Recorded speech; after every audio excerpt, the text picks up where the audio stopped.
কিন্তু আমি ধন্যবাদ জানাবো যে আমার পুরনো জায়গায় ধন্যবাদ জানাবো আমাদের মাননীয় মুখ্যমন্ত্রী মমতা বন্দ্যোপাধ্যায় এবং আমাদের প্রিয় নেতা অভিষেক বন্দ্যোপাধ্যায়কে, কারণ আমাকে এখানে ফিরে আসা আরও সুযোগ করে দিয়েছেন। আমি এই জেলায় 5 বছর কাটিয়ে গেছি। 2 বছর এসডিপিও কাঁদি ছিলাম, 3 বছর প্রায় এসপি ছিলাম।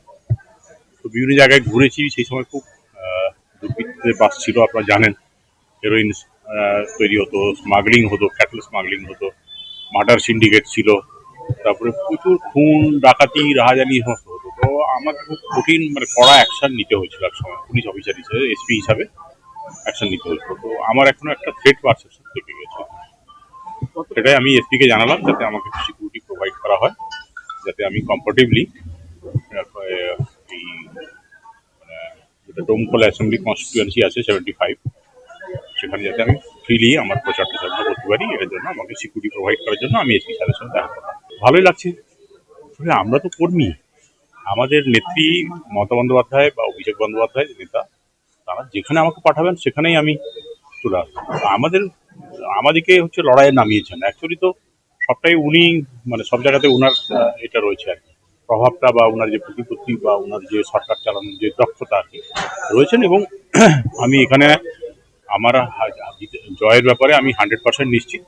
এবং আপনারা এটাও জেনে নিন যে চতুর্থবারের জন্য নবান্নতে 4 মের পর মুখ্যমন্ত্রী মমতা বন্দ্যোপাধ্যায় থাকবে, কোনো চেঞ্জ হবে না। এবং আমার মনে হয় যতদিন উনি বেঁচে থাকবেন, সুস্থ থাকবেন, বেঁচে থাকবেন, ততদিন ওনাকে মুখ্যমন্ত্রীর চেয়ার থেকে সরানো যাবে না। কারণ ওনার যে কর্মপদ্ধতি, ওনার মানুষের প্রতি যে স্নেহ, মমতা, ভালোবাসা, আবেগ, সেগুলো সবসময় কাজ করে আমরা দেখেছি। কিছু অ্যাবারেশন আছে, কিছু গন্ডগোল আছে, এটা ওটা হচ্ছে। এত বড় একটা স্টেট যেখানে 10.5 কোটি মানুষ, কিছু তো গন্ডগোল থাকবে। কিন্তু ওভারঅল যা উনি পারফরমেন্স দিয়ে যাচ্ছেন, যেভাবে মানুষকে দেখছেন, তাতে ওনার পরিবর্তনের কোনো সম্ভাবনাই নেই এবং অনেক দূর দূর পর্যন্ত নিয়ে যাবে। এটাই আমি বলবো। আমার কাছে কেউ প্রতিযোগী নয়। আমার কাছে সবাই সমান। আমি শুধু একটাই বলবো আমার কর্মীদের, যে তোমরা ঘাম ঝরাও। কারণ এক সময় 2009 সালে যখন বামফ্রন্ট সরকার ছিল, আমি শুনেছি সেখানে প্রায় ডোমকলে শুধু ইলেকশনের দিন, on the day of election itself 17 persons were killed and total toll was 33 in the Domkol, only in Domkol police station area within 7 days of the election.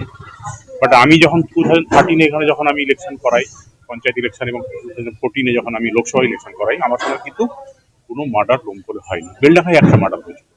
But total toll 2009 এখানে 79। সেখানে আমার ক্ষেত্রে, আমার যখন এসপি ছিলাম তখন ওই ইলেকশনগুলোতে, পঞ্চায়েত ইলেকশনে মাত্র বেলডাঙ্গাতে একটা মার্ডার হয়েছিল। তো মার্ডার সিন্ডিকেটকে তো আমি সবই ধরে নির্মূল করে দিয়ে গেছিলাম, কিন্তু মার্ডার সিন্ডিকেটের যে মাথাটা আর কি, সেটা এখনো থেকে গেছে। সে মাঝে মাঝে বিভিন্ন জায়গায় উল্টো পাল্টা কমেন্ট করছে যে আমি ওকে মেরে দেওয়ার চেষ্টা করেছি বা ক্রিমিনাল দিয়ে মারিয়ে দেওয়ার চেষ্টা করেছি। আমি হাত বন্ধ করি না। আমি পুলিশ অফিসার, আইন মেনে কাজ করি। আমি কেন হাত বন্ধ করবো? ঠিক আছে, আশা করছি এখানে আপনারা সবাই আছেন, দেখবেন আমি সেই একই পিস এবং ট্রাঙ্কুইলিটি মেনটেন করবে। একটা কন্ডিউসিভ অ্যান্ড কনজেনিয়াল এনভায়রনমেন্টে এই ইলেকশনটা হবে।